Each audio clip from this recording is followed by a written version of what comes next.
function takes what values on these 16 strings that I can access?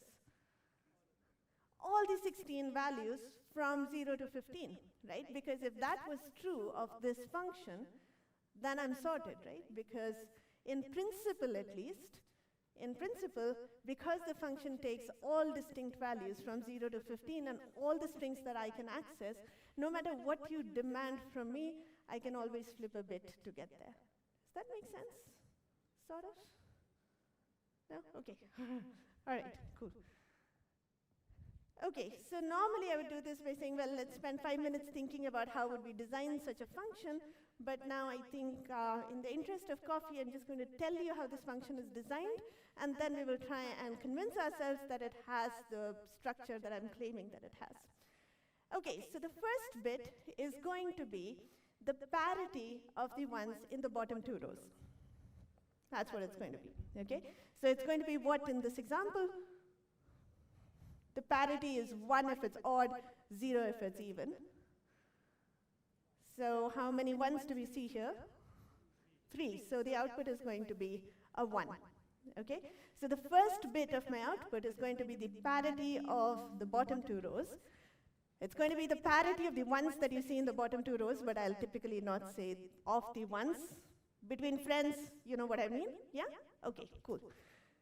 For the second bit, I'm going to write out the parity of the second row and the fourth row, which is also going to be 1. For the third bit, I'm going to do the last two columns, which is going to be 0. And for the last bit, I'm going to do the second column and the fourth column, which is going to be also 0. Okay? All right. So that's this function acting on this input gives me output 12, because if I read off that number, in binary it's 1100, in decimal that's 8 plus 4, which is 12. And now let's say somebody said 7. Fortunately, in all the times that I've done this talk, somebody always says 7, so that's what I put on the slide. So I think statistically 7 is really a hot number. So okay, so we have 7, and this is what I want. So let's look at what's going on. On the desired output is that's the bottom row. What we are getting is the top row. So the happy bit is like only on the second bit I have a match already. Everything else I want to flip.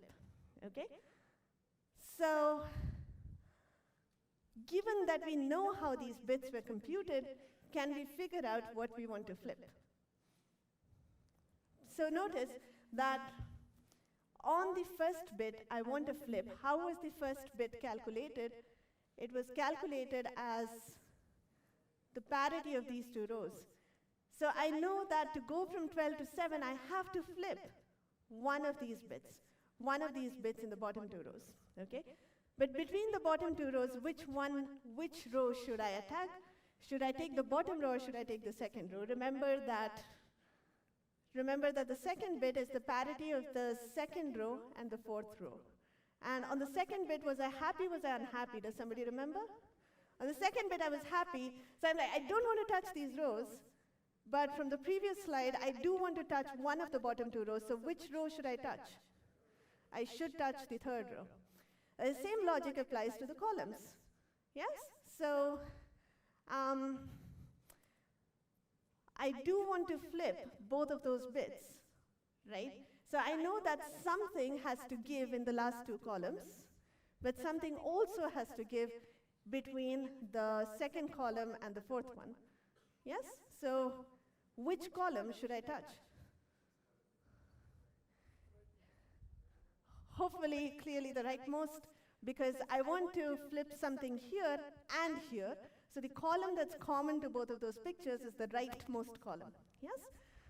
So ultimately, if I flip that bit, which is what I get if I focus on the rightmost column and the third row, the output of this function will be exactly what I want it to be. Okay?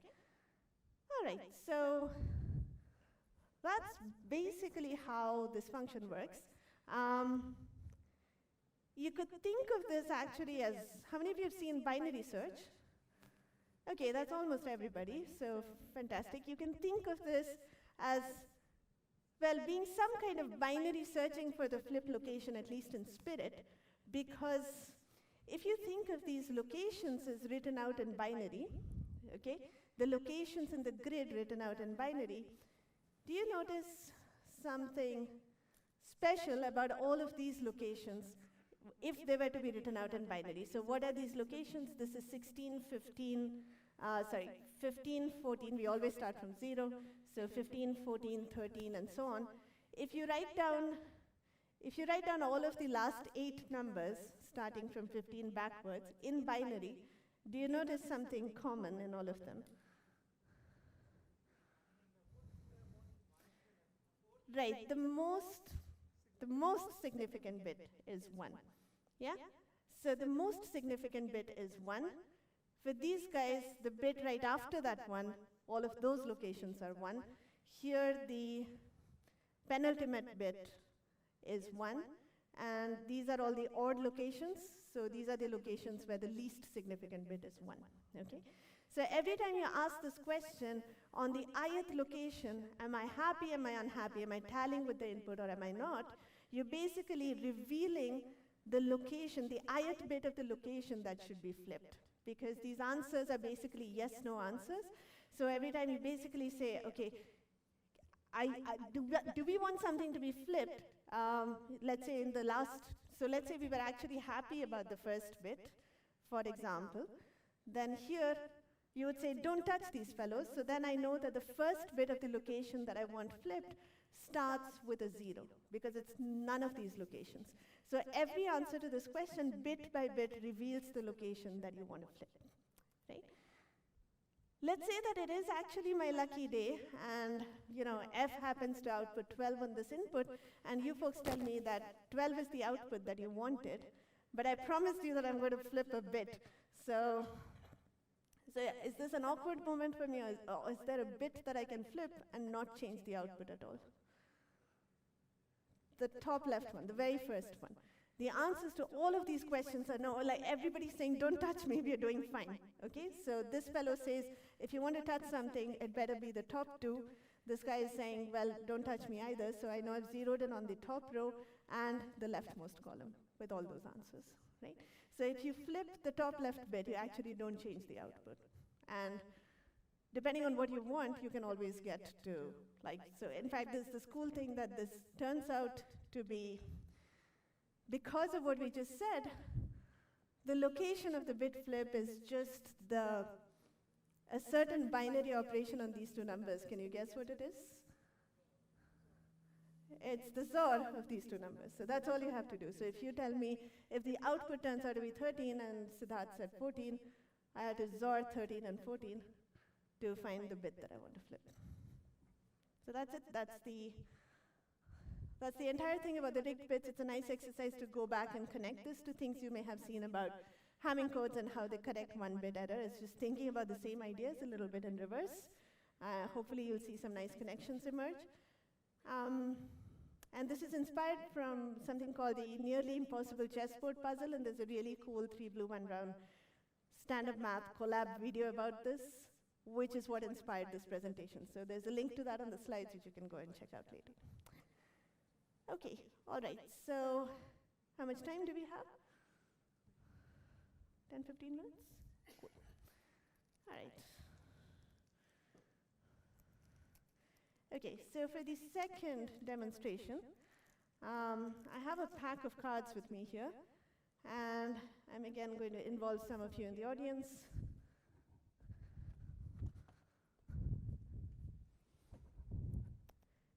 Okay, another organizer, sorry, I'll come back to you. Okay, all right, Rahul, go for it. Give this a couple of cuts. Don't pick a card yet. Cuts, well, no, that's fine. I think it's okay whichever way you do it. These were the cards that you pulled out from the top. Yeah, perfect. Yeah, that's okay. Just don't give it a very aggressive shuffle. Just give it. Thank you. All right. If the trick doesn't work, I can blame it on you. Can you give it a couple of cuts as well? Just pick up a few cards and put them at the bottom.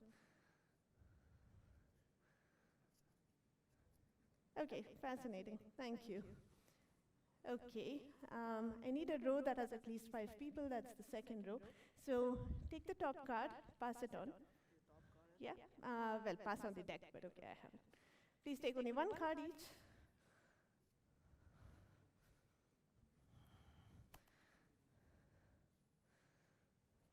All right.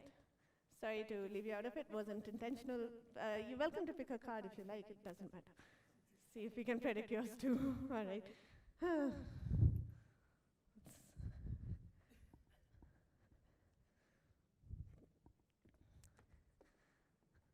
Okay. All right. So, those of you who have red cards, can you please stand up? If you have a red card, as in you have a diamond or you have a heart, I would request you to stand up. Okay, phenomenal. Okay, oh, you too, right, okay. This is throwing off my calculations, but all right. Okay, so, okay, here's the promised punchline. Let's make sure I'm not cheating. So we did this, we did a few cut shuffles, and we had you guys pull out, 6 people pulling out the top 6 cards. And now, what I'm supposed to do is try and predict these cards. I'll try and predict at least the first one. Can I request you to keep standing for another 2 minutes, because this is not math, it's real magic, so I really need the vibes to be able to do this. So you've stood up, which means you have a red card, which means you either have a heart or a diamond, yes? And I'm going to predict that you look rich and you have a diamond. No? Oh. Did you get insurance for this event? Like if I died right now? Okay, thank you. So you apparently have a diamond, yeah? Okay. Now let me try and get the number. And as computer scientist, I'm going to sincerely binary search my way to the answer by asking you a few questions, yeah? Number is less than 6. That's very promising. It's odd. It's 3. Okay, all right. Please give me 1/5 of the applause, guys, because iske aage there are no guarantees. But okay, all right, you can all sit down now. So you have a 3 of diamonds. Now let me think through this a little bit.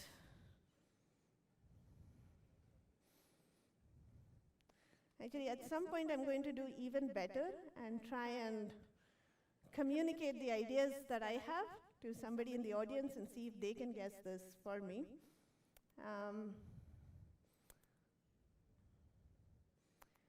What do we have? Is there a lot of 7 energy in this room today? You guys were saying 7 is your favorite number. Do you happen to have, okay, let's see. Did you just manifest 7s in your hand? Because I have a feeling that you did, if I'm not wrong. And if this guy had not messed up the shuffle, that is. Okay, so let's see. Let's try and do this properly. I think all 3 of you have 7s. Yes? Okay, excellent. Now we have to figure out. Oh, I don't know about you, so I'm going to have you transmit the right signal in due course. But you both did not stand up, which means both of you have black cards. I know it's 7, so it has to be 1 club and 1 spade. So my luck today. I just have to figure out the order. Yes?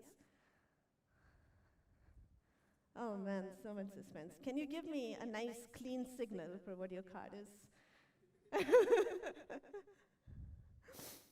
Oh dear.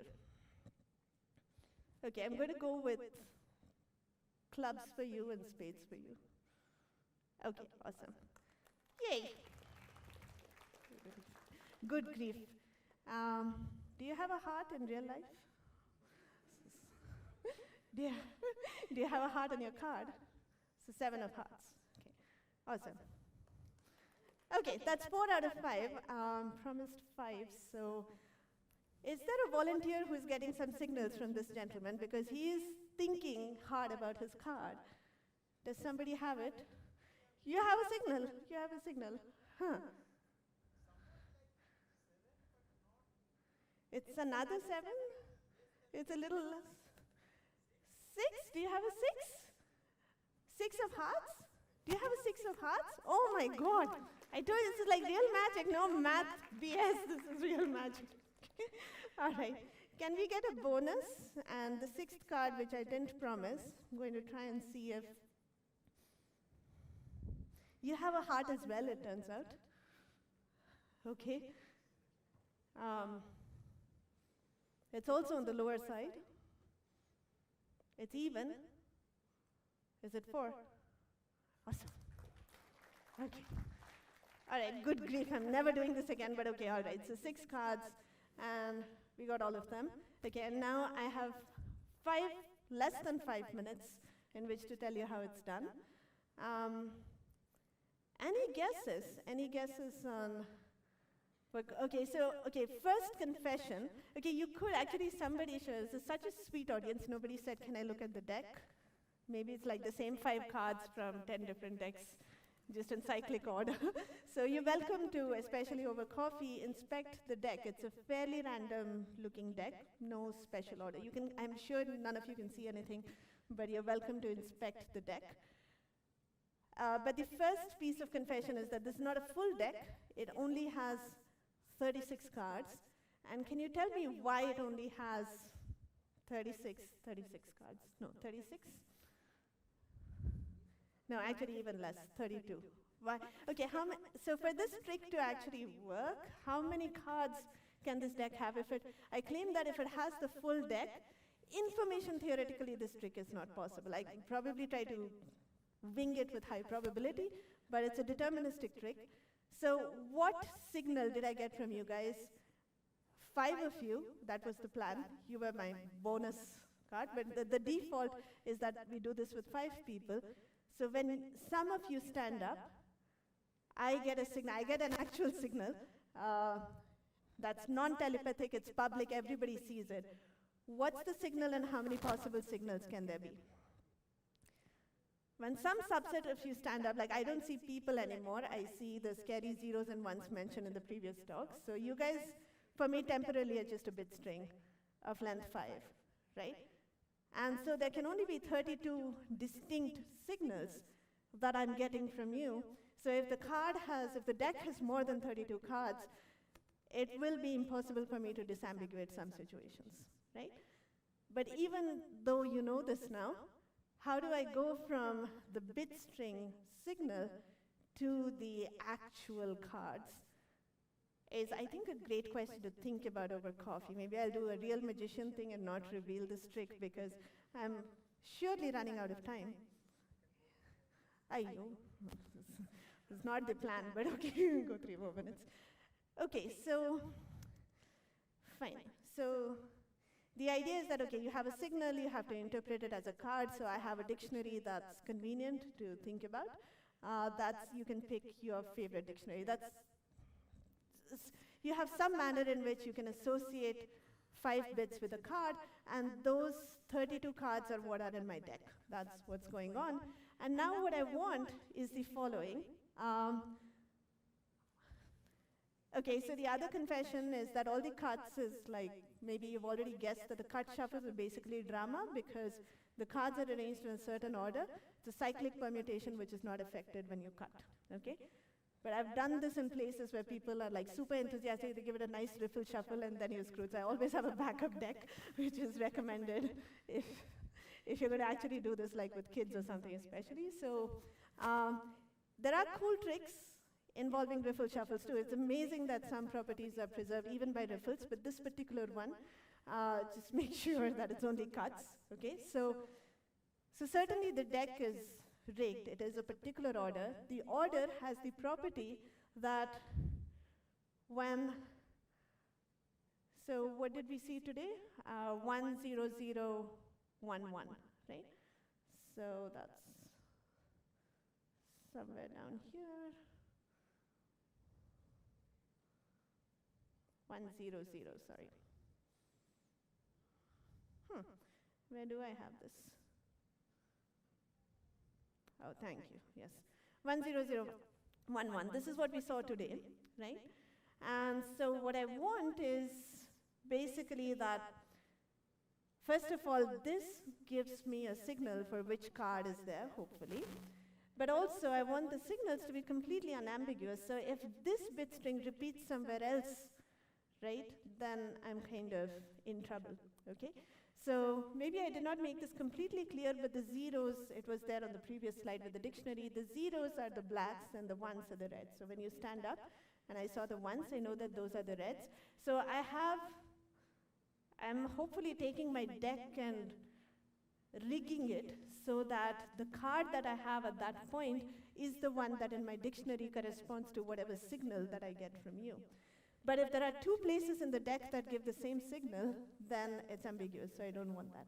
So essentially this boils down to creating a bit string like this is, first of all, not obvious that such a bit string exists. Right now, proof by demonstration and eagerness to have coffee, I think that such a bit string exists. But what you really want is a bit string of length 32, which has the property that no matter where you start, if you read off the next 5 bits, including that one, that bit and the next 4 bits, you get all the 32 distinct bit strings. And you wrap around to get the last few. And I think I'll leave this up as a hint to say that, well, based on such a bit string, these strings have a name. I'm afraid, I don't know if I'm pronouncing it right, but these are called de Bruijn sequences. They're actually useful for robotics, AI, blah, blah, blah. But I like it because it lets you make this magic trick work. Based on this bit string, you should be able to figure out in what order you should place the cards for this trick to actually work out. With that, I think I'll stop, let you folks get your coffee. Thanks so much for being such a sport. Thank you. So it's time for have some questions.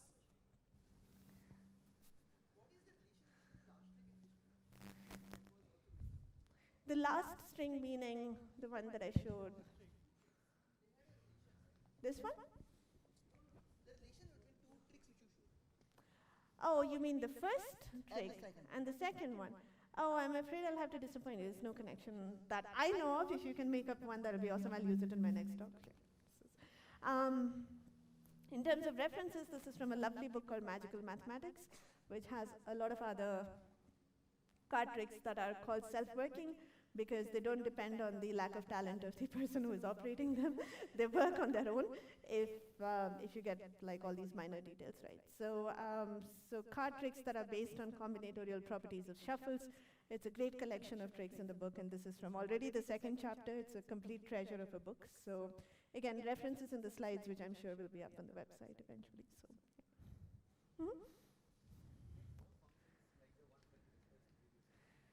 That's a great question. Can you make more functions? Yeah, I don't know how many you can make. I think certainly this is not, this is not unique as far as I think you can certainly make other functions, but it's a great question to think about how many there are that have this property. I don't think it's, sorry?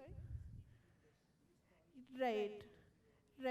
So simply also by renaming, like, yeah, but all rotations of the same. Basically, yes. So a certain amount of renaming will give you, but maybe not philosophically distinct functions. This is morally the same function, but are there fundamentally different functions that have this property? It's a great one for me to think about and tell you offline. Yeah, thanks.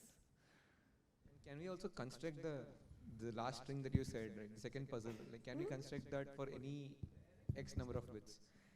This is indeed true. You can think about a greedy algorithm, or there's another nice algorithm based on taking what's called an Euler walk in an appropriately designed graph, which I wanted to show you, and I ran out of time, but I can show you offline if you're interested. So that makes it work for any length. So yeah, any order. So your bit string has to have length 2 raised to k for some k, but for any k you can do it. Yeah. Hello, ma'am. Exactly. Yeah. Did you try with another? Yeah. Did you try with another string length in the first trick, apart from 16? Well, again, in the previous one, powers of 2 are convenient to work with. And yeah, you can make it work for any power of 2. So this will work with 32 as well? It'll work with 32. In fact, the inspiration, which was the chessboard puzzle, the number there is actually 64. So yeah, so you can do it for any power of 2. Things that are not powers of 2, it's not clear. But it's look difficult, na? Like there we were getting in one flip the right answer, but if we increase the no, but for any power of 2, essentially the same idea works. It just won't have a nice visual representation. I mean, It will have a visual representation, it will be more complicated, but the idea is that every bit reveals where the flip should happen. So that still works, as long as the total string length is a power of 2. And you're mapping to, so 2 to the k to k, that's the mapping. So as long as it's that, that'll work. If it's not a power of 2, for some specific cases, I think there are proofs that it's not possible, but I don't know of a general result, I'm not So aware. will this work in the gambling as well? Work in what? Will this work in gambling? Oh, this is like streamed on YouTube and stuff, dude. Like, we will take that offline. Sorry. Okay. Oh, there's a question at the back, yeah. Hello? Yeah. Yeah, so you mentioned that some properties are preserved when we do riffle shuffle also. So can you give an example? Okay, so here's one example that's the basis of a couple of tricks in the book. If you start out with your cards being alternatingly red and blue, and you give it a riffle shuffle, there may not be alternatingly red and blue anymore, but if you pull out the cards in twos, you'll always get one red card and one black card. Okay, and if the original string and the original deck had the property that you see all 4 suits, right? So then after the riffle shuffle, if you take it in fours, you'll see all the 4 suits, no guarantee of the order, but you'll see all 4 of them. Okay. So there's a lovely number file video about this. It's called the Gilbreth property, I think, if you want to look it up. So that's one cool one. I think there are a couple of others, but like the details escape me at the moment. But yeah, it's very cool that it doesn't. So perfect shuffles, which is riffling with like, whatever, being an exact interleaving. Perfect shuffles have lots of nice properties, but they're really hard to do. You can't have somebody in the audience do them, and even if you do them, you need a lot of practice. The fact that riffles preserve certain structures is totally amazing, and yeah, this is one example. Cool. Thank you. Yeah, thanks. In the interest of the time, Yeah. we'll stop taking questions Yes, now. indeed. Yeah, thank you. Thanks again. Nildara, have a big round of applause. Thank you. Okay. Yay. Thank you very much. Oh, sweet. Thank you very much. It's coffee time. You can return those cards to them.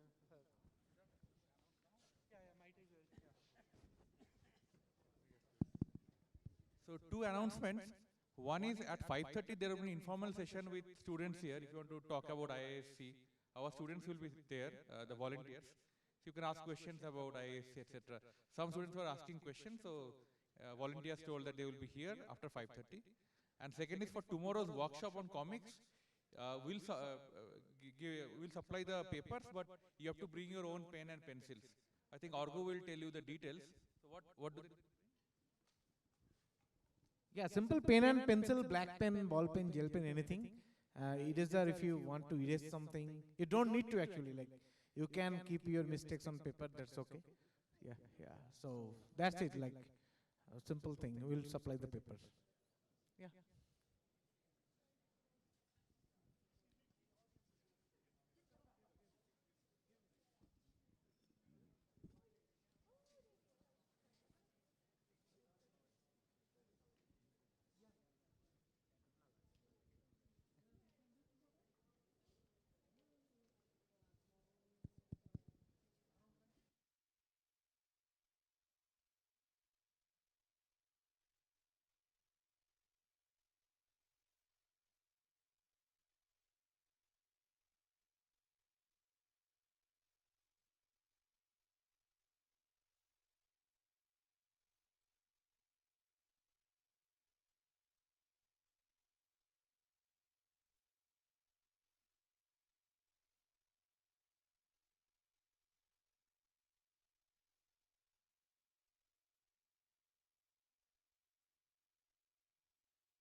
Mic check. One to the mic check.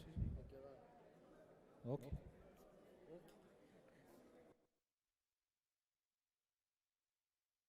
Hello, mic check. Check. Check. Check. Okay. Check. Mic check.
Yes, yes. Okay. Oh, now it's working.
Hello, everyone. Welcome back for the final session today. We have two very exciting talks for you. So for the first talk, I take the pleasure in introducing Professor Bireshwar Das, who is an Associate Professor of Computer Science and Engineering at IIT Gandhinagar. Prior to this, he finished his Masters from IISc Kolkata in 2003 and PhD from IMC Chennai in 2010. He works on designing algorithms for algebraic and combinatorial problems. And he has many interesting hobbies, including juggling. So today we'll learn more about the mathematics of juggling from him. Over to you. Yeah, am I audible? Thank you, thank you. Thank you, Manisha. Okay. Yeah, so I would like to thank Arindam for inviting me, and I also like to thank the organizer, Siddharth, for organizing this amazing workshop. Okay, so what I'm going to do, how do I change? Okay.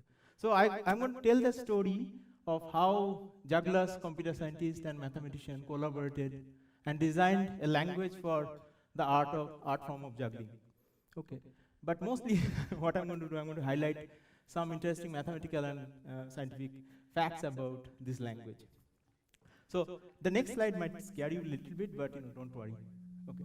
So our first task would be to understand how can we describe juggling using this bizarre function. Okay.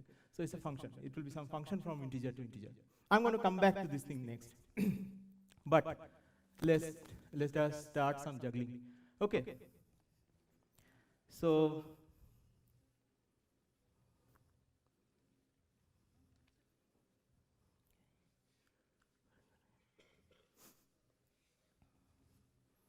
Okay. So let us try to understand how to juggle 3 balls. Okay. So what you do, you hold 2 balls in your one hand and another ball in the other hand. Okay. Then what you do, you throw. So notice you just throw like this. Okay. So the first thing, thank you. So let us notice some of the things. Okay. So hands alternate. Right, left, right, left, right, left. Okay. Right, left, right, left, right, left, right, left. Okay. And the next thing, ideally the throw should be happening in, very regular interval. Okay. Right, left, right. So it will be following. It's like music. Okay. The beats of the music. And then, so now let us try to understand what is happening. So this is the number line. You have 0, 1, 2, and so on. So right, left, right, left, right, left, so on, right? Okay. So now we have to pay attention. Okay. So I'm going to throw this red ball. Okay, at that 0th beat. Okay, 0th beat I'm going to throw the red ball, and I'm going to throw it sometimes later. Okay, you have to count at which beat I'm counting. We are counting from 0, right? Okay. So which one? So let me do it once. Okay. Yes. So let's do it once. Okay. So do you see this is 4, right? Let me do it once more. 0, 1, 2, 3. Oh, this is 3. This is 3, right? This is 3. Okay, let's do it once. Okay. 0, 1, 2, and 3. Okay. So the first ball, the ball that I'm throwing at 0th beat, next time I'm throwing at here, right? Okay. And let's follow this ball a little more. Okay. So 0, 1, 2, 3, 4, 5, 6. Okay. So 6th throw. Okay. Can you guess the next one? 9. Yes. Okay. Just for confirmation. Okay. So 0, 1, 2, 3, 4, 5, 6, 7, 8, 9. Okay. Good. Okay. So right. So this is 9th. Okay. And now let us focus on this blue ball. Okay, so this is going to be thrown at beat 1 for the first time, right? Can you guess when will it be thrown next? 4, yes. Okay. So 0, 1, 2, 3, 4, right? Okay, good. Okay. So 4 and then 7, good. Okay, next time? 10, okay, good. Okay. So let's look at the third ball. Okay. Third ball will be thrown first when the green ball at 2, right? 0, 1, 2, okay. And the next one? 2 plus 3. You got the pattern, right? Okay. So, green ball, okay. 0, 1, 2, 3, 4, 5. Okay. So, everything is smooth, right? Okay. Okay. Now, suppose the juggler is juggling from yesterday. Okay. So now we are going to observe a pattern like this, right? So we have started counting the time begins here, but the juggler was, juggling before, right? So if you extend the pattern backwards, you're going to get a pattern like this, right? Okay. Good. Okay. So now let us come back to the definition that we talked about. Okay. So what is a juggling pattern? So what we are doing here? We are looking at a throw that is happening at some instant, right? Some t. And then this function is going to tell me when I'm going to throw it next. For example, 0th throw was done at 3. Okay. So that's why, ft is going to tell me when I'm going to throw this ball next. Okay, so s is if the ball thrown at time is thrown next at time s. Okay, is it clear? And you can stop me. Okay. And if there's no throw, we are going to see some things, see some juggling patterns with this type of nature. Okay. So f of t equals to t means that you are not throwing anything at that beat. Okay. Also, if t is going to be bigger than t because I'm throwing in future, right? So it has to be bigger than, right? Okay. And then there is this thing called 1-to-1 and on-to, so which we all study. But let's recall, okay. By the way, this is, so here, this z is the set of integers, okay. And then this function has to be 1 to 1 on 2. Why is that? Let's understand, okay. So, what is happening, you see, so f of t, suppose you have a situation like 2 ball coming to one hand at the same point of time, then you have trouble, right? Okay, that is, what is that? 1 to 1, right? So, two distinct things should go to distinct things, because if they land in the same place, then you have trouble, collision, right? So that's why you want 1 to 1. Okay, and the second thing you want onto, you want to make a throw, because right, left, you might not throw such that's a zero throw. Okay, that we are going to call zero throw. If you are not doing any throw, that's zero throw. But you want this function to be onto also, because I want to do something. At every time bit, I'm going to do something. So that's why this is, we want 1, 2. And these type of things are called permutations, right? Okay, if you know that, you might have studied from your discrete math. So these are called permutations. Okay. So you need this type of functions. Okay. So this, though it looks like pretty arbitrary at this moment, can it define lots of juggling pattern? Yes, it can. It can define a lot of basic juggling pattern. There are other patterns that you can do that we are not going to consider, but I'm going to just show one pattern that we are not going to consider here. That type of thing. So you can do throws like this. Okay. So here we are not going to consider things like this. You might be thinking, why did I drop this too? I'm also thinking the same thing. Okay. So here, so you see 2 balls I'm going to throw at the same time. So I'm not going to do this kind of thing. Okay. So you can actually describe this type of pattern. Okay. This complex type of patterns, doing some more things, but in this talk we are going to just concentrate on this type. These are called vanilla juggling pattern. Okay. Right. Okay. So this is this pattern, and then you have this thing called height function. So what you are doing, this is a 3, right? Okay. So if you do ft minus t, you get the height of the throw. Okay. So for example, what you are doing here, 3, 3, 3, 3, 3. So 3, 3, 3, 3, 3 defines the function. Okay. And the function is basically ft equals t plus 3. Okay. And df t equals to 3. The height function. This is called the height function. That is 3. Okay. Let's look at another pattern. Okay. So what I'm going to do is again this one. Right. So you see this is a little different. Okay. Do you see that this is different? Okay. Yeah. So one ball is going across. Actually, we'll see what is happening. But there's these 2 towers, and one ball is shuttling, right? Okay, this is the pattern is like this. Previously it was like this, right? Like a pattern, like a sort of infinity pattern, right? So again, let's count. Okay, this ball. Okay, 0. So I'm going to count it. 0, 1, 2, 3, 4. It is thrown at 4. Okay, so if the height is even, can you say what is going to happen? Height is even. It is going to be thrown same hand, right? It is going to go onto the same hand, and you have to throw from the same hand. Odd hand change, right? So the first throw, you see that the height is 4. Okay. Now let us concentrate on this one. Okay. So this ball, this is going to be shuttling, right? So this is called a one throw, because just in the next time bit, it is going to the other hand.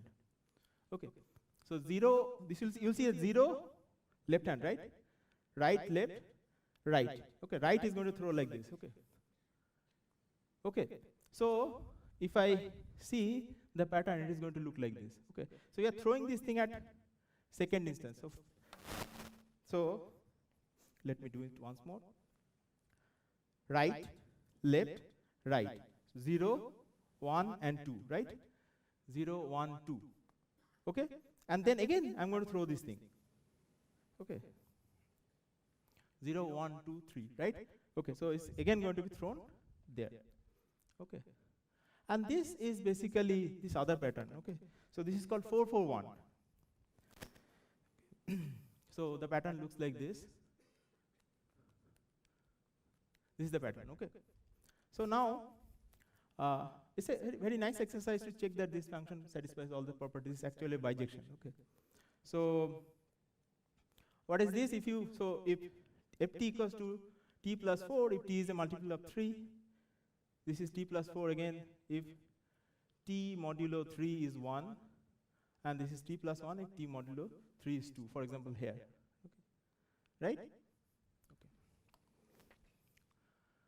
Okay. Little bit of history, okay. So, so these juggling patterns, these things, these are called side swaps. And they are discovered in the mid-80s. And so the situation, I feel, that has changed a little bit nowadays. Previously, the juggling community used to be full of mathematicians, computer scientists, physicists. I forgot to write their name. Okay, so and these are the people who are like instrumental in designing this juggling pattern. Paul Kilmeck, Bruce Tiemann, Magnusson, Colin Wright. Okay, so, and my talk is based on this particular paper, Juggling Drops and Descent. Very nice paper by Buller, Eisenberg, Ron Graham, Colin Wright. So, we're going to talk about him a little bit. Eisenberg is, I think, a commutative algebraist, algebraic geometer, I think. So, and then some information from this place called Reg Juggling. And there's a book by the same name, Mathematics of Juggling by Polster. Okay, can you identify this person? So, yeah, good. This is Richard Feynman, right? Okay.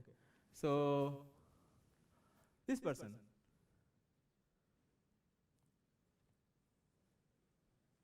Anybody? No, you know that. Anybody? Shannon, yes. This is Claude Shannon. Okay, so Claude Shannon is considered to be the father of information theory. He did a lot of work in various areas of computer science, communication theory, cryptography, information theory. He actually built a robot, juggling robot, named W.C. Fields. And this one, who is this? This is, I got the answer, this is Ron Graham. So he worked in the area of Ramsey theory, graph theory, and many other areas.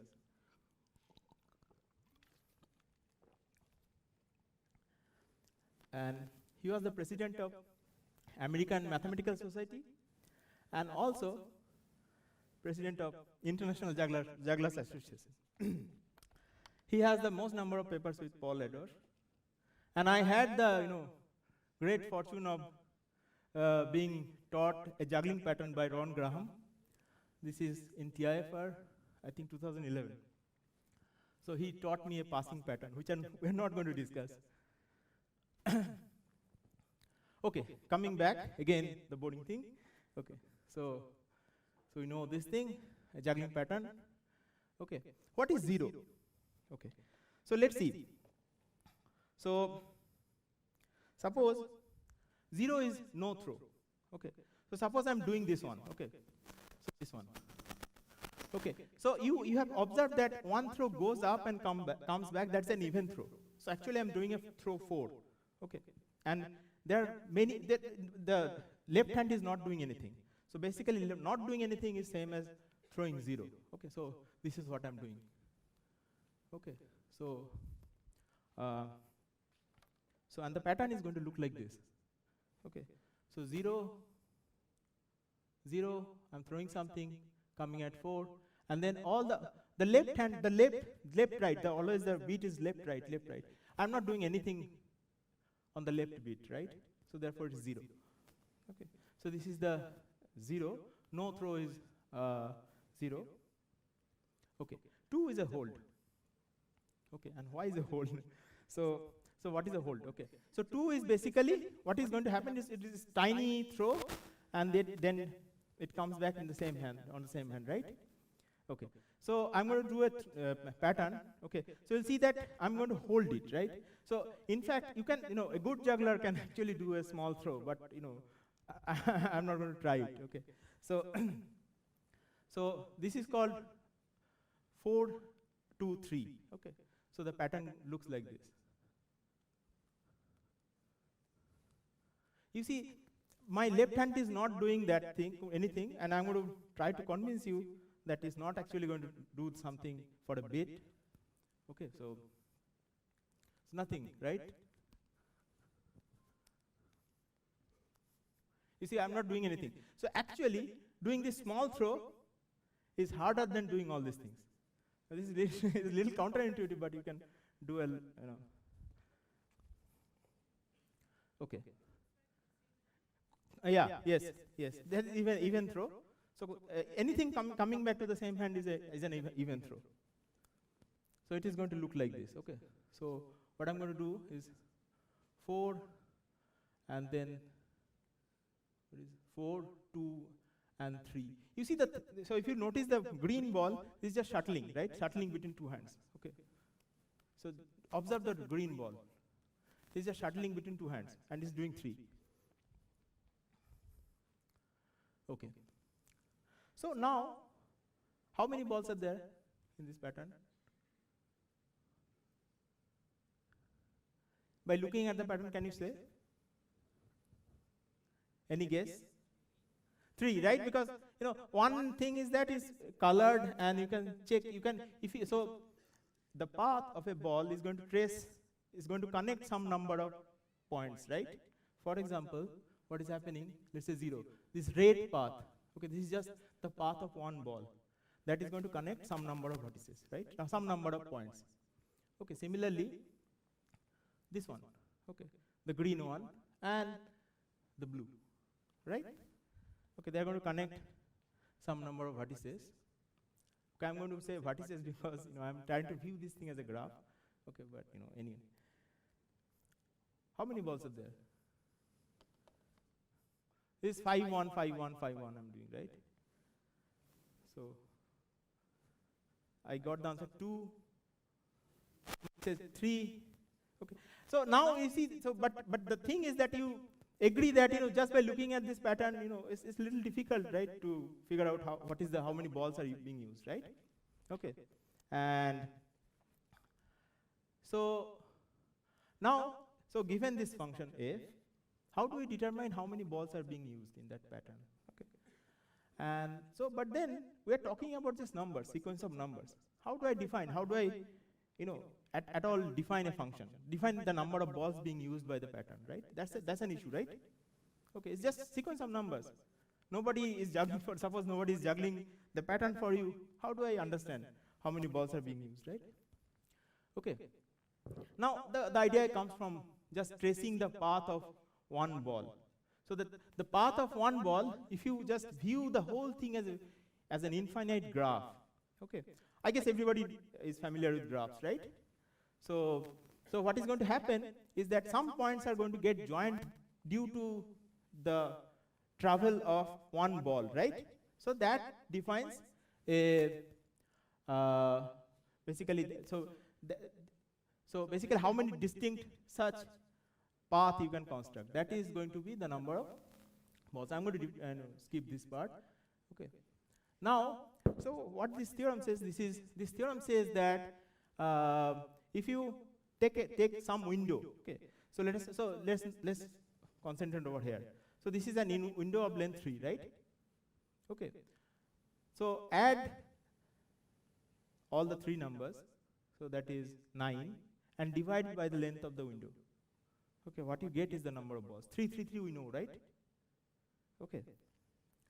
And yeah, so this theorem says that you have to keep on getting bigger and bigger interval, bigger and bigger window, and then you'll get a better approximation for the number of balls that are being used.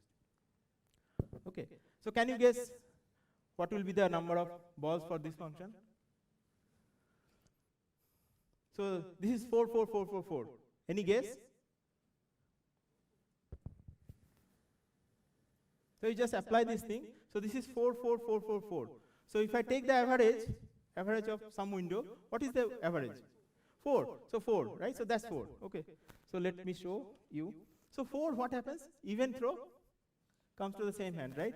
So in 4 ball, this pattern, there are multiple 4 ball patterns, but the basic pattern is basically what you do 2 balls in each hand. Okay, so you do like that. Okay, and let me do it. Okay, so in one hand you do like this, and other hand also you do like this, and then you connect. Okay, that is 4. Okay, so that is the 4 ball pattern. So and then the sequence is just 4 4 4, and if you apply, you get the number of balls. Okay. So 4 4 1. If I just apply, you just have to take a window. Okay, and then average. Okay, so 4 4 1 is, I'm going to skip this part. Okay, so let us see. So 5 1, 5 plus 1. That's what we showed, right?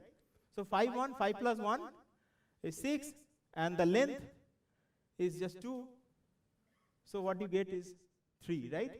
And this is, I think, the most common pattern that you might be seeing in cartoons. Okay, so this is the one. Okay, so this is 5 1. Okay, and right. Okay, so and how many balls are there in 5 3 1?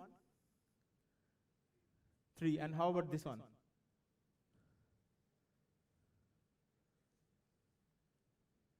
This is also 3, right? These are all 3 ball patterns. Okay. Okay. So yeah. So here is an example of a pattern that is not physically. You cannot physically juggle this thing. Okay. So you can have arbitrary large length. Okay. So you have to sometimes throw the ball to moon and so on. Okay. so which you cannot. I hope you cannot do. Okay. So yeah. So okay. So what is so all the patterns that we talked about are basically periodic patterns, right? They repeat. Okay. So if you observe the height function, this is going to start repeating after some period. Okay, so this is the number is called end. So this number after n bits is going to repeat. Okay. So so I can skip this part. Okay. Okay. So an n period juggling pattern can be described by a sequence of n numbers, right? Okay. And so how am I doing on time? 10 minutes, okay. Okay. So you see, now not all sequence of n numbers can give juggling sequence, okay. 4 2 1. Can you tell me why 4 2 1 is not a juggling sequence? 4 2 1 4 2 1 4 2 1. Why is this not a juggling sequence? What is that?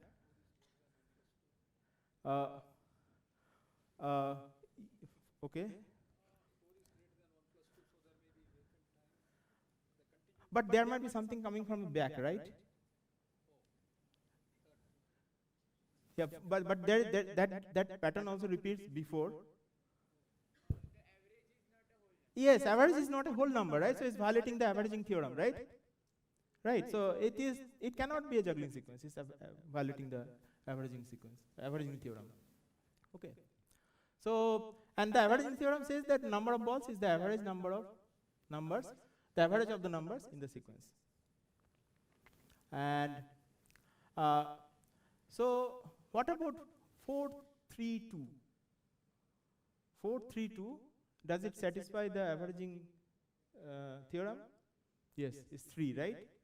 Okay. But if you draw the pattern, it's going to look like this. Okay. And this is something probably you're saying, right? So 4 lands here, right? And the next bit is going to, you have to make a 3 throw, right? This is also landing here, right? 2 is also landing here. So much collision, right? So this cannot be a juggling pattern, right? Okay. This function is not 1 to 1, right? So now what we're going to do, we're going to look at what describes, so how do I identify, so given a pattern, how do I identify whether a pattern is a juggling pattern or not? Okay. So, and this is what you should do. So let's look at 4 3 2. Okay. And so what you do, you just write 0 1 2. Okay. So this theorem says that f is period n juggling pattern. Then if you take s and t, they are same modulo n, but that means if you subtract t from s, then it should be divisible by n. If that happens, then Fs and Ft are also similar. They are same modulo n. So what do I mean by that is this. Okay, 4, 2, 3. We know that's a juggling pattern. We have done that, right? Okay, so you write 1 here, 0 here, 1 here, and 2 here. Okay, so you add, you get 4. You add 2 to 1, 3, and this one you get 5. Okay, then you you divide these numbers by 3. So divide the number by 3 and take the remainder. Okay, so you get 1. Here you get 0. Here you get 2, right? And this is the thing that we need to observe. Okay, if this sequence, every number, these numbers can be 0 to 0, 1 up to n minus 1, right? If these numbers, each of these numbers appears exactly once, then this whole pattern is a juggling pattern. Okay, so this theorem says that. Okay, so now let us look at another example. Okay, so 5, 0, 5, 0, 5. Okay, so this is, you write 0, 1, 2, and so on. You add these numbers. Okay, and you see then you get this thing, right? This sequence. Okay, if you just divide, let's say here, 7 divided by 5, you get remainder 3, and so on. So you get all the numbers from 0 to 4 exactly once. Okay, and that defines this pattern. So this particular theorem says that, okay, if you give a juggling pattern, then if I do these operations, I am going to observe this thing. I am going to see a permutation of 0 to n minus 1. What is the permutation of 0 to n minus 1? It's just a rearrangement of these numbers, right? Okay. So this part of the theorem is just one way. Okay. So this is for quantification. Sorry. Yes, this is for all. Yes, this is for all. Yes, yeah. Yes, it's one way. Sorry. So it needs a little bit of proof. Okay. So we can do it, offline maybe, Right. So this is one way. If I start with the juggling pattern and I do that operation, I'm going to get a permutation of 0 to 1, 0 to n minus 1. But is it sufficient to detect whether it's sequence of number is a juggling pattern or not? This theorem says that yes, it is the criteria. Okay, so just to check whether a sequence is a juggling pattern or not, you just do that. Okay, for example, here you take 4, 3, 2, and you do this thing, you get 4, 4, 4, which is 1, 1, 1 mod 3, right? Okay, all the numbers are, so it's not a permutation, of course, right? So therefore, this is not going to give me a juggling pattern. Okay, and so you are given a sequence of numbers. Okay, so suppose the sequence of numbers, so we know that they need not correspond to a juggling pattern because they might not satisfy the average theorem. But suppose you are given a sequence of number which satisfies the averaging theorem. So if I do an average, that is actually integer. Okay, then can I rearrange the number in certain manner so that I get a juggling pattern? Okay, and the answer is yes. And here is a interesting story about it. So we don't need to understand this thing, but let me tell you the story. So all these juggling sequences, all this I'll finish before that. Okay, so all this juggling sequence they're discovered in mid-80s, but there was this theorem by Marshall Hall, and this is in the area of group theory. So what is group theory? Group theory is basically the study of symmetries. Okay, and this is a very powerful tool that is applied in various areas of computer science, cryptography, and information theory. So many areas. Okay,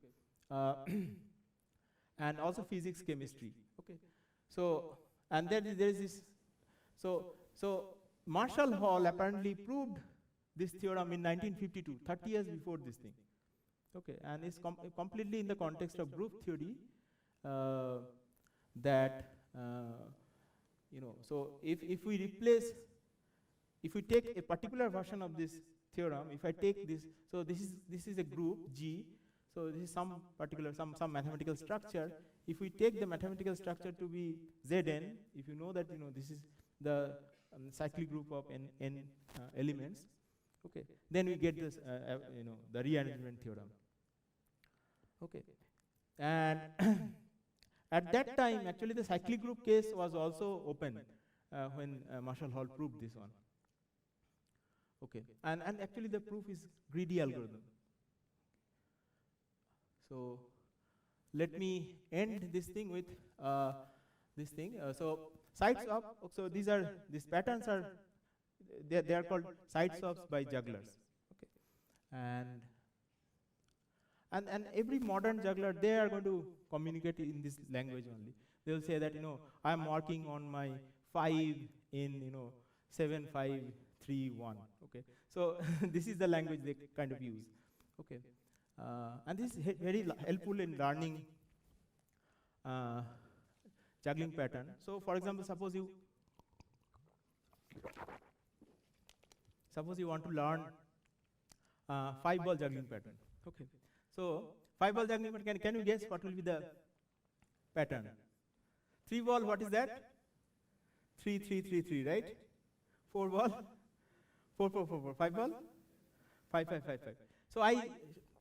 So this is the common advice by juggler. If you want to learn 5, work on patterns which has lot of 5. Okay, for example, they will say that, work on 5 1. Okay, and both hands. Okay, I hope I don't drop. Okay.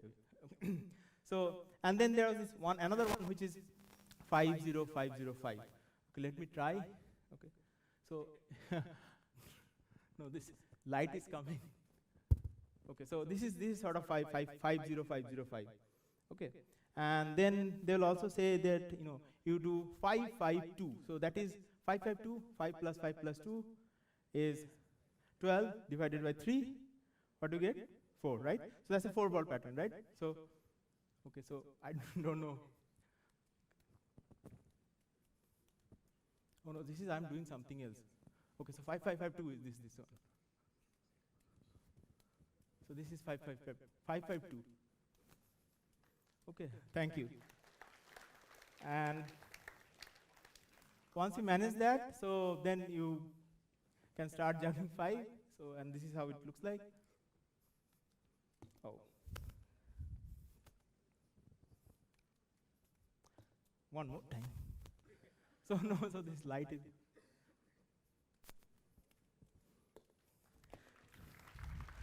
Let me try once more, sorry, huh?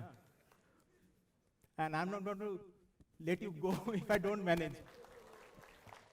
Okay, thank you. I'll stop here.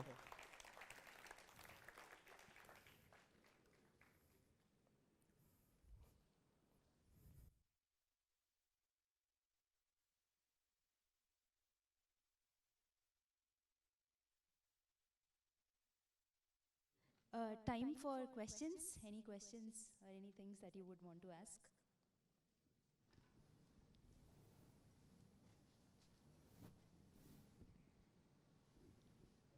There's a question.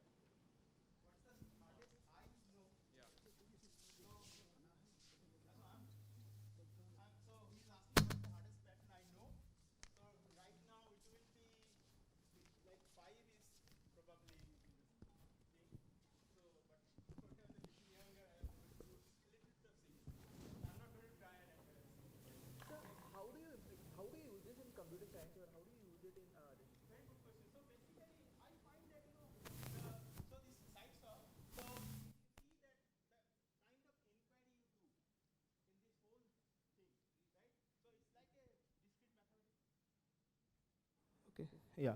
So basically the kind of, so the nature of problem that you're dealing with is very much discrete math kind of, right? And so, yeah, I don't know, to be frank, I don't know whether what is, if this has a application in computer science, but this definitely fits inside something in discrete math. Yeah.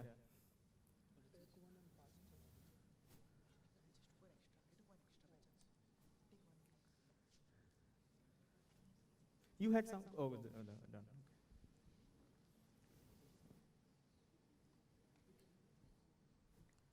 Okay, there are no more questions, oh, there's one more. Sorry? Can you suggest some application of this one? Application of what? Like this juggling Oh, back. the application, so the biggest application happened for the jugglers. Okay, so jugglers talk in this language. So this is the development of a language. Okay, jugglers use this thing day in and day out. Okay. Any industrial application? No, no, I don't think there is. Right. Yeah. Yeah. Yes, yes. I don't know. So the thing is that I sometimes do for fun things. So let's all thank Professor Biresha for the amazing performance and such an interesting Thank you. talk. Thank you. Thank you very much. And a small token for appreciation. Thank you. Thank you.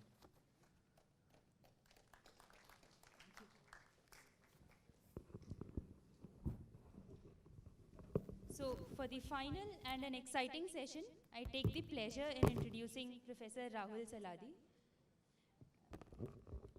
No, please come. Rahul is an assistant professor at the CSA department here at IISc. Prior to joining IISc, he was a postdoc at UIUC and he finished his PhD from University of Minnesota. He works on computational geometry, specifically geometric data structures and geometric approximation algorithms. And he's very enthusiastic about sports and very good at playing hockey and football. So we can have no one better than Professor Rahul to speak about algorithmic sports. So please welcome Professor Rahul.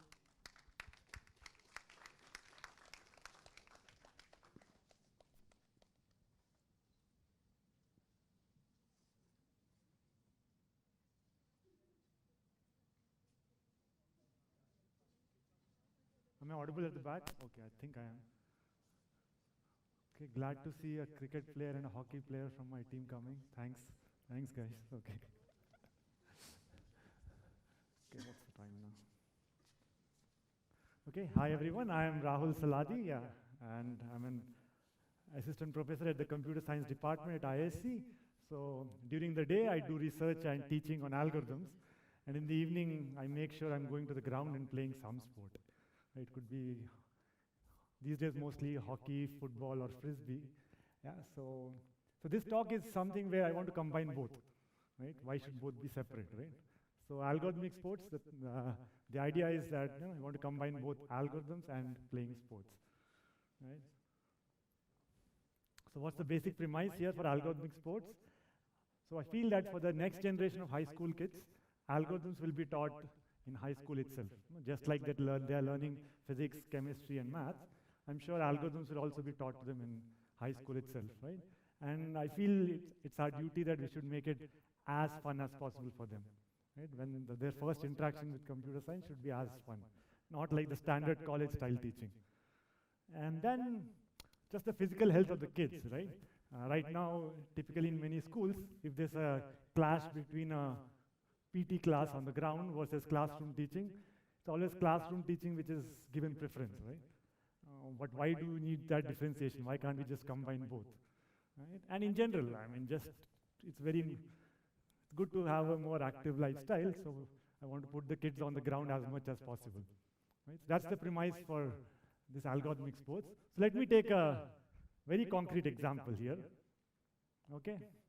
So imagine I have 100 kids, 50 of them are from grade 10, and 50 of them are from grade 11. Right? So there will be some rivalry between them, right? Grade 10, grade 11. So what I'll do is, I'll take all of them onto the ground. So this is a ground which is colored green, not the IISc grounds right now, which are brownish. But right, what I'll do is, I'll ask the 10th graders, they are team A, right? They'll have to line up themselves like this, 1 meter apart, right? 50 of them are standing, right? Is that clear? Right. And then the 11th graders, again 50 of them, they'll all be standing like this, 1 meter apart again. Right? So that's step 1. Right? So that's team A and that's team B, 50 on each side. Now step 2 is, just like have all of you gotten the numbers right now? Yes. So similarly, they'll also be given a bib which has a number on it. Right? Each one of them gets a different number. Right? So you see all the numbers there? So everyone has gotten a number. Right? So can you guess what the game now is? Any guesses? Sorting. Yeah, exactly. So that's the input. And now what we'll do is, I'll show you the output. So the game is, each team has to sort itself as quickly as possible. Right? So this will actually involve running around, coordinating, and making sure that you arrange yourself. You're not allowed to exchange your chits. Right? You just compare with each other, run around, coordinate. And now, as you can see, they are all standing now in increasing order. Right? Like team A 147, 348, 462. That's the goal. Right? So that's the game. So now we have taken a problem from computer science and now we just converted that into sport. Right? Any questions at this point? The game is clear? Yeah, you can shout instructions, compare as quickly as you can. Yeah, you can do whatever. Yeah, so it will involve quite a bit of running around. Right? You can't push the other teams. That's why I've kept them quite far apart in this. Right? So you can't really. It's a non-contact sport.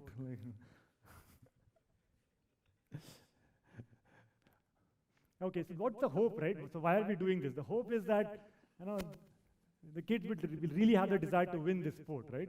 And once you have the desire to win, you'll naturally start thinking, right? How do I play this game well? Right? Once you want to win, how can I minimize the time to finish this game? Right? So naturally, that desire will hopefully come into them, and then they'll start thinking on their own, or they'll at least be receptive to listen to what we want to teach after that, right? So what would typically happen, right? Initially, if there are 50 players, the first time we ask them to play the game, I'm pretty sure it will be very chaotic. Even if I give them 10 minutes, I don't think they will be able to sort themselves in increasing order. It's not going to happen, right? And then maybe we can give them a couple of more chances, and maybe some of them will start coordinating now. But if you want to really play this sport very well, you really need the coordination of all the players. Right? And that's not going to happen right away. Right? So hopefully after playing this a couple of times, they'll be convinced, right, that, okay, this sport is challenging, and let me now systematically understand it, how to play this sport. Right? And hopefully once that desire comes, then they're ready to listen to whatever we want to teach. Right? So some interesting features of this particular sport is the following. Unlike the traditional algorithms, the sorting algorithms we teach in the class, they're all sequential algorithms. So how many of you have heard of this insertion sort, merge sort? Okay, almost all in here, right? So these are all sequential algorithms, right? But whereas on the ground, you can actually run parallel algorithms, right? People can actually swap parallelly, can do computation parallelly, right? So you can think of it as some distributed computing or parallel algorithm happening there. Right? The another interesting feature is, inside a RAM, right, when you ask that two elements have to be swapped, we assume that it can always be done in constant time, right? But that's not true on the ground. And if you look at those two orange guys there, they can swap themselves quite quickly. But then if two guys who are on black, right, if they have to swap, they're at the other ends of the ground. So their swapping would take more time. So technically, if you want to design an algorithm here, there are new challenges here. Because just minimizing the number of swaps won't be enough. Because the distance also matters, right? How far the elements or the players are. And then another interesting feature is data never gets tired, right? I mean, if you design an algorithm where you ask one data item to move around a lot, the data will never complain, right? But whereas a player has a limited stamina, right? So the player might get tired if you put too much work on a single player, right? If he has to run across the ground. So maybe so if you want to design an algorithm, a strategy here, maybe you might have to do some load balancing on individual players as well. Right? So those are some interesting features. And then, so one thing I noticed that in computer science, a lot of the action is missing out. Right? For example, aeronautical, right? They can show rockets are flying, helicopters, and very fancy stuff. But in our case, a lot of times I feel a lot of the nice action gets hidden. Because let's say we teach a sorting algorithm, right? So maybe you learn the sorting algorithm, you start programming it, right? You wrote the code, looked at the input, and what do you see, right? You write the input and then you just see the output. That's all, right? Whereas all the action, right, of all the swapping happening, all the moving around of the data is hidden inside the main memory. Right? None of them is actually showing up, right? But whereas if you actually convert that into a sport, and maybe if you have a drone shot which is capturing all the activity happening, right, of the kids running around, it actually shows what is happening inside our mobile phones, right? All the computing that is happening all of that can actually be shown to the whole world. That a lot of interesting stuff is happening inside. So all the action which is being missed can actually be unraveled now and shown to the wider audience. Right? So I feel there are some nice features here of playing these algorithmic sports.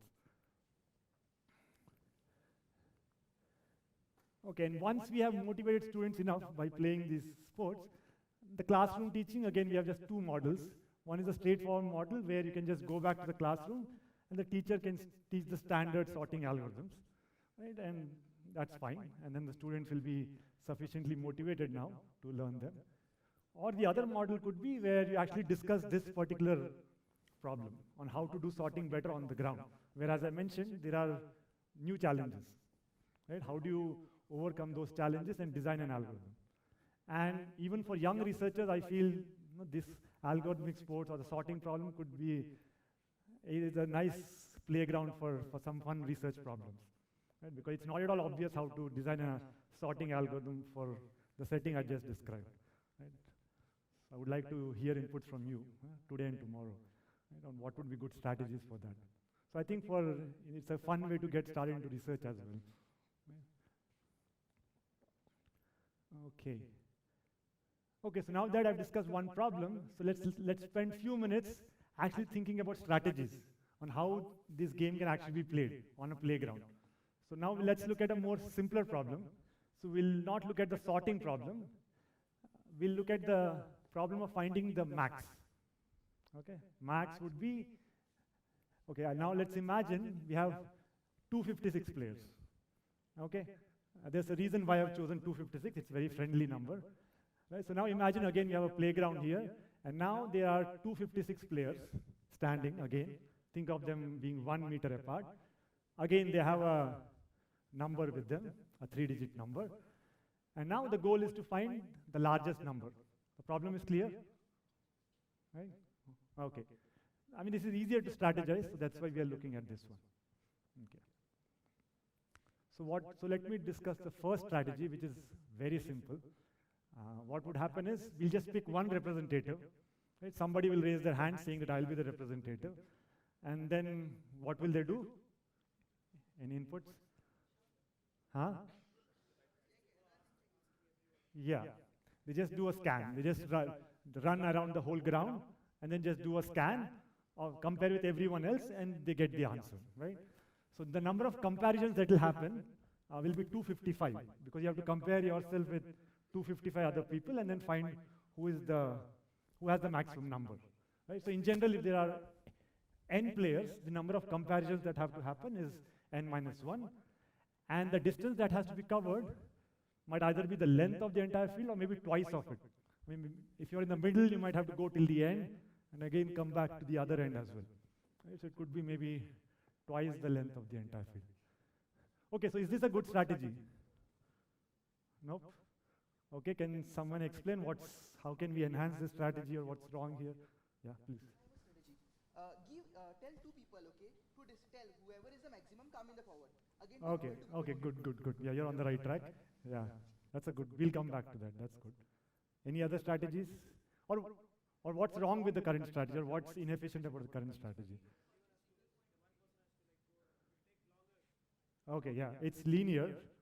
Yeah, what's the right word for it? It's too sequential. Right? Parallelism is not being used.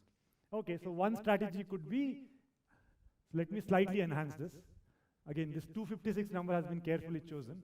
What will happen is, the first 16 people will group together, and they'll form one group. Okay? Like that, the next 16 people will come together and form another group. So like this, how many groups do we get? We get 16 groups, because 16 into 16 is 256. Right? And then the previous strategy that we applied, each group will apply within themselves. Right? Just the simple linear scan that we did, each group would do that within themselves. It's fine? So then everybody will find out who the max is from each group. Right? And then what do we do is, so how many representatives do we get now? 16, right? So one from each group. Right? And then what do we do? Yeah, so they come close together on the ground. And now it's just a game of 16 people playing this find max among themselves. Right? Okay, good. So the number of comparisons previously were 255. Now it dramatically, not dramatically, but at least significantly comes down, because when you were in the upper group, you had to do 15 comparisons. And now when you come down, you might have to do 15 more comparisons. So the number of comparisons have come down. Right? Okay, and then even the distance that has to be run by a player has also reduced now. Right? So only among 16 people you have to run 2 times maybe. Right? So even that's an important criteria, right? How much distance a player has to run. Okay, can we further enhance this?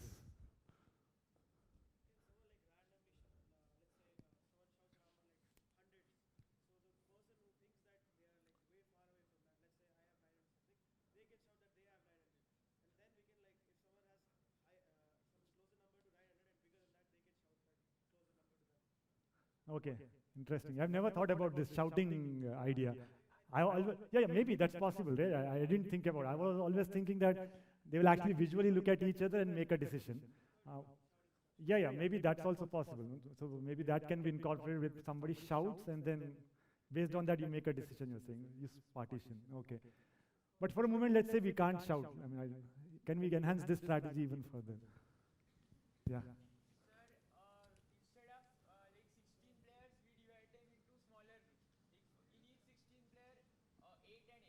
Okay. Okay, good. Yeah, so exactly. I think people are on the right track now. And I can't show it for 256 players, but let's say we have 8 players. And this is exactly what you guys are up to, right? So does this remind of something? This picture? So how many of you have seen a binary search tree? Okay, almost all of you. Okay, good. So yeah, so exactly that's what you should do. What should happen is, think of these 8 players which are at the leaf nodes here. So every 2 of them just compare with each other, and whoever is the larger number, they'll run slightly above in the field. So every 2 are doing that. Here 47 will go up. So that will be 1 round. Right? So the finding max on 8 players has been reduced to finding max among how many? 4. Good. And then it's called recursion, where you just repeat this process now. Now this 47 and 85 will compare, and 85 will run to the top of the ground, slightly above. Right? So you just repeat this. Okay, good. So now just imagine this for 256 people. Right? So in general, if you have n players, and here n was 8, so the number of comparisons anyone has to make is at most 3 now. You can see that, right? That's just, if you look at 98, which was the max, it had to do 1 comparison here, 2nd here, and 3rd there. So no one has to do more than 3 comparisons. So we really made it parallel. We started with 255, then came down to 32. Now it's really come down to 3 now. Right? The number of comparisons anyone has to do. Right? And in general, if it's 256, oh yeah, it's 8 actually. Yeah. So for 256, which was the original number we were looking at, the number of comparisons has come down to 8 now. Right? And in general, in terms of n, the number of comparisons someone has to do will be log n base 2. Right? And I think one can prove a lower bound, I feel, saying that some player has to perform at least log n comparisons. That cannot be avoided. I think that will be a good exercise for everyone to do. I think there will be at least one player who has to do at least log n base 2 comparisons. That's a nice exercise to do here. Okay, good. Right, yeah. So essentially what's happening in each round is 1 comparison and run. Right? So we have divided into log n different rounds, and each round, all everyone has to do is just do 1 comparison and run a little bit to the center. Okay, good.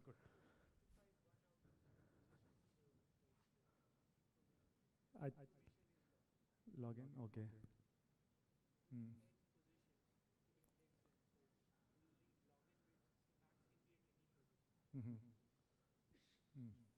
Okay.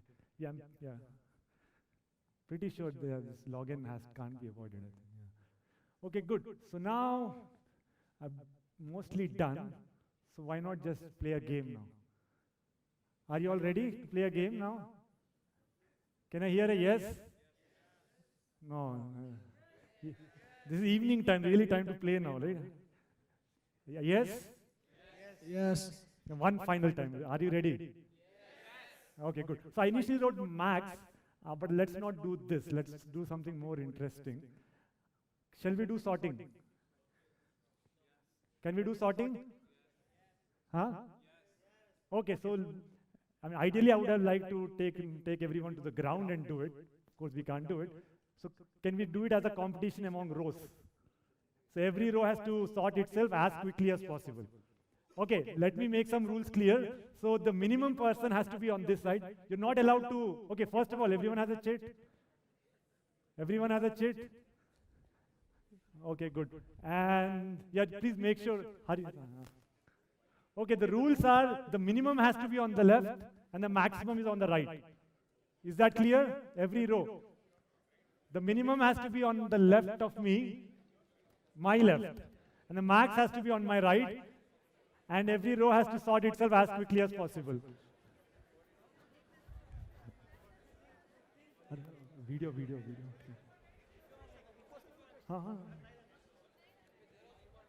So you're not allowed to swap your number. You have to retain your chit and play this game. You're not allowed to swap it with anyone. I need to see some urgency here. Some people don't seem to be that urgent here. No, the entire row. Just make sure the entire row is sorted. It's not just among 4 people you sort. Right? You really have to sort the entire row. Done? No, the entire second row. There are 4 people there. Oh, wow. Okay. The second row was the first to announce. And then the first row was the second. First row was the second to announce. Wow. Can you just verify? We need verification algorithm also here. It's from max to min. Harita, can you verify? Done? Wow. Okay. Manisha, can you check the last row? There are a lot of them and they said they're claiming they have. Can you verify, Manish? Done.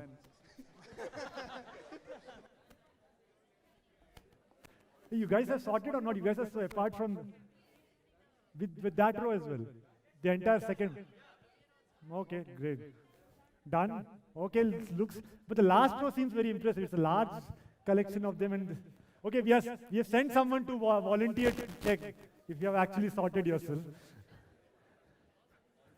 Can you check from the right? Manisha is checking from the left. Oh, sorry.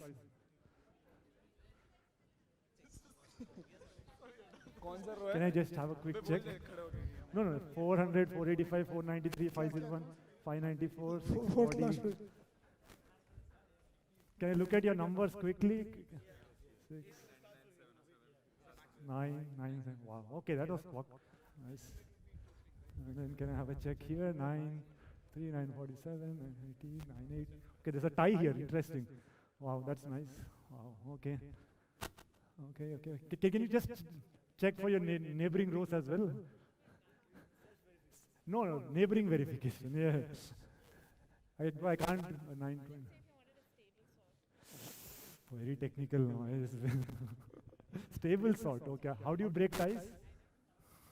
608, 689, 695. Okay. 77.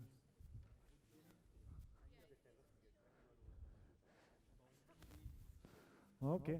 Looks like, yeah, I didn't see any errors still. So how did the last row do? Manisha, they all done it. Wow. I think the last row was the largest. I think that's the most impressive I found. But the first one was the second row was that was easier, so I would know. And you have more space to run around as well. Like.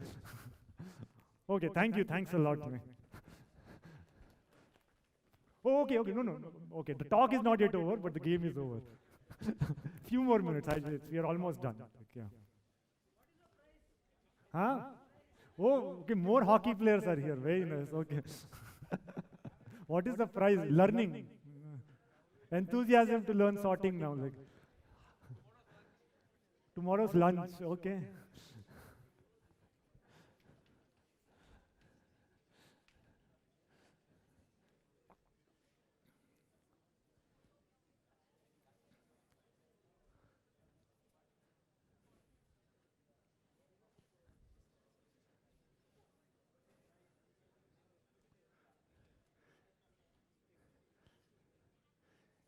Yeah, so the numbers were slightly smaller in a row this day, but if you can really think about it, right, like there are 100 people, and you really have to sort yourself, and you want to do it very quick, right, really quick.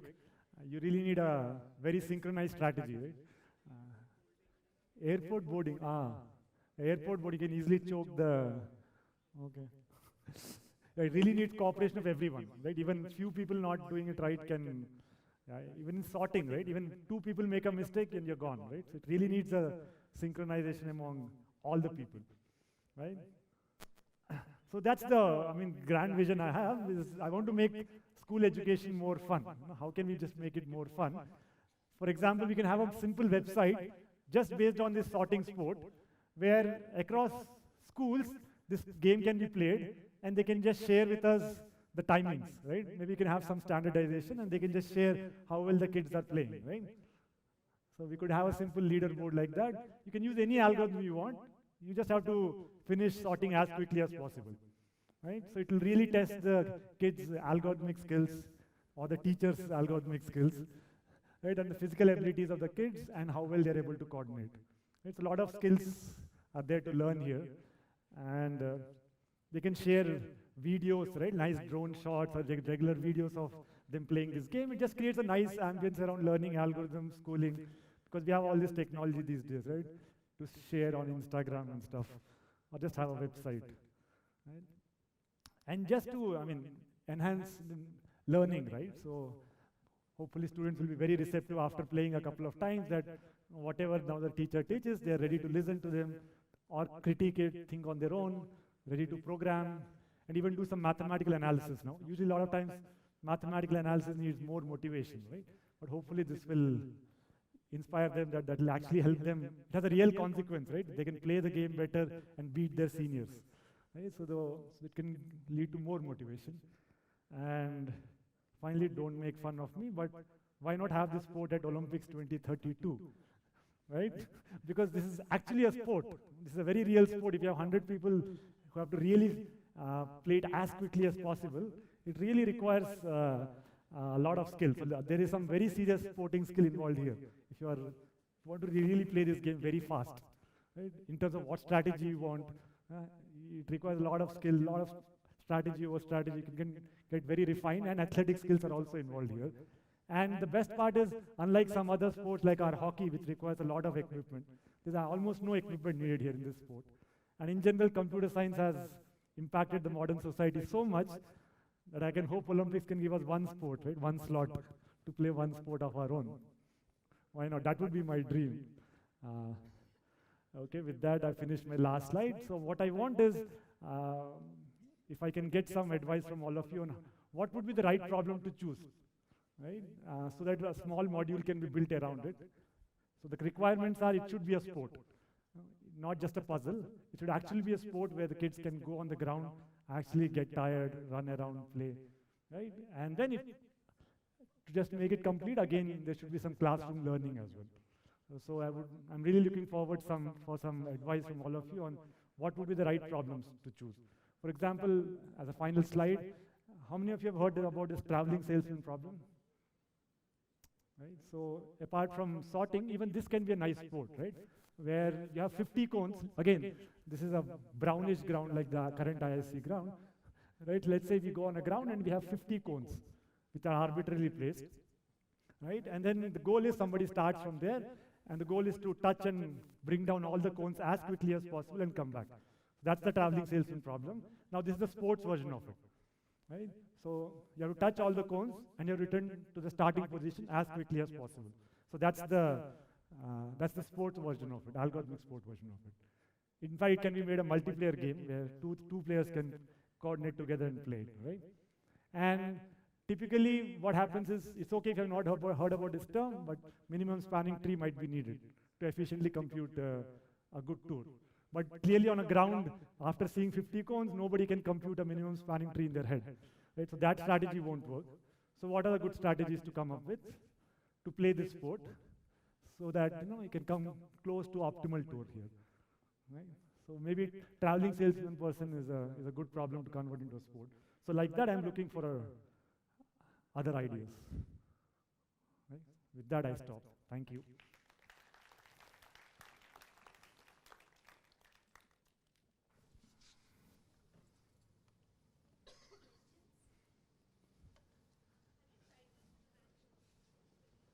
No, but the plan is there. Maybe this month or next month, I actually plan to go to a school, and I'm actually in touch. Yeah, this is my first time. Actually, I didn't tell.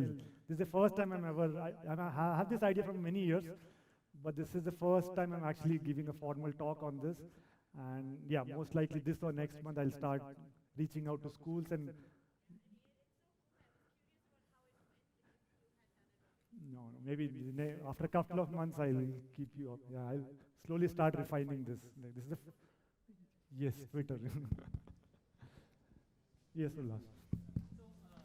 Very interesting. I noticed one observation here that you mentioned that the very first algorithm that we came up with was not really a good one because one player just has to cover a lot of distance. But I'm just thinking in a school setting, maybe for the other kids, they might prefer that because they don't want to run around everywhere. They would like it if just one person does all the running around and the rest of them just sit back and relax. Yeah, even I feel that. That's why I had 3 different strategies written down there. And I feel strategy 2 might be better, where you don't need all of them to be super active. Strategy 2 was where we had all these groups, right? So maybe that strategy might be more feasible in a setting. Yeah, this game actually requires everyone to be super active, right? So maybe if you want it at Olympics, maybe then we should have this strategy. But maybe at the school level, maybe even if you have a few active students, that should be enough, right? Yeah, again, maybe we can't.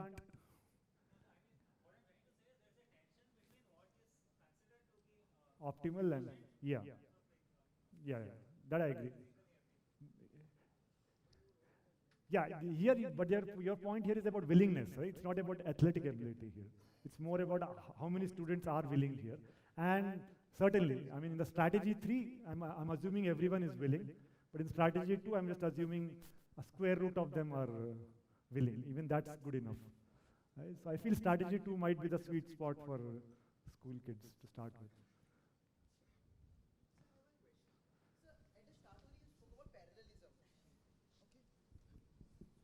At the start only you spoke about parallelism, but even the last algorithm which we discussed, it's not parallel, it's sequential. So what I know about parallelism is it's a single instruction and multiple data, or single instruction, multiple threads. Can we do it something like that? No. Am I audible? Okay. But when I said one round, I meant all of them are comparing with their neighbor, right? So this is one comparison, this second comparison, third and fourth. So there are 4 comparisons happening in parallel.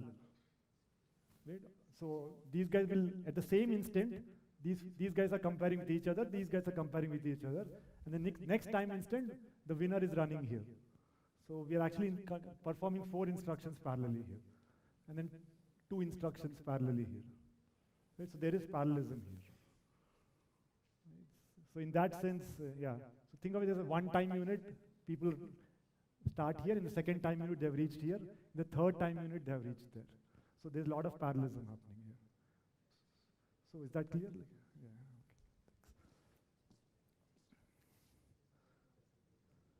Any more questions? Okay, thank you. Thanks for playing the game. That was very nice. Yeah. Let's thank Rahul for such a high-spirited session. Thank you.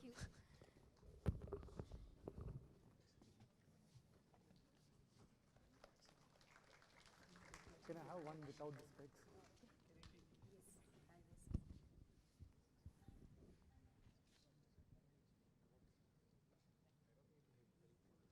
Thank you. Thanks for introducing. Yeah, just quick announcements for tomorrow. Please, repeating the fact that just keep hang on to your name cards, however fancy they are.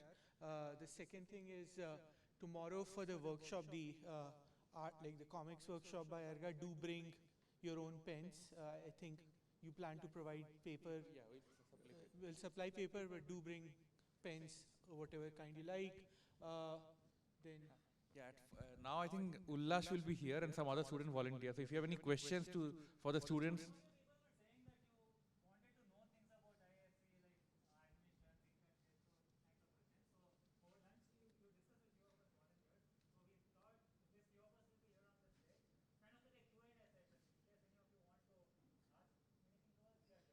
So it is optional, so those of you who want to leave, please leave, and it will start in 5 minutes, the question Q&A session with Ullash and other students.